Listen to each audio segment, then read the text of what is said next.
Living life rarely turns out the way we expect. Major obstacles often discourage us and make us question whether God has control over this earth.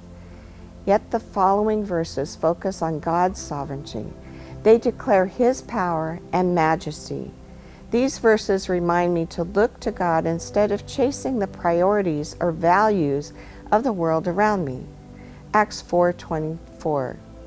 And when they heard it, they lifted their voices together to God and said, Sovereign Lord, who made the heaven and the earth and the sea and everything in them. In Habakkuk 3:19, the sovereign Lord is my strength. He makes my feet like the feet of a deer. He enables me to tread on the heights. This verse in Habakkuk gives me a vivid picture of how God strengthens me, like a deer navigating a difficult and challenging path.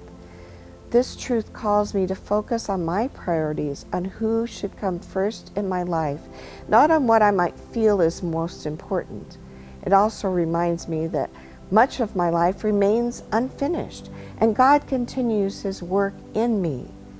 In Dr. Tim's book, Suffering Well, he quotes my professor and friend, Dr. Paul Metzger, as he frames the idea of expectancy when dealing with life and the outcome of his son who suffered a traumatic brain injury that has left him semi-conscious since 2021. Here is how he defines expectations versus expectancy. Expectations are often grounded in negotiating with God. We expect that because we did this, God should do that.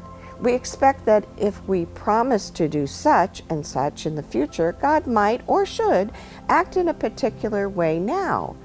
It is tunnel vision at best. It assumes that we deserve something different or that we know what would be best. If we cannot see purpose in our suffering, we will negotiate for its end as quickly as possible.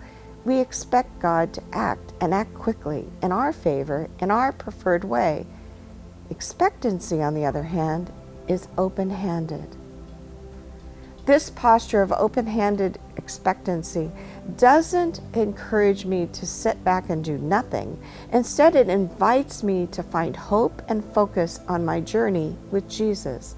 I may not see the ultimate result of God's plan in my lifetime, but I will stay faithful by following Him step by step.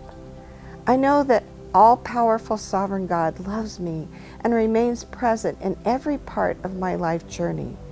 I pray that as we walk as the deer on the mountains of life with the confidence that God is present and caring about each of us, we need to take our faith along our journey.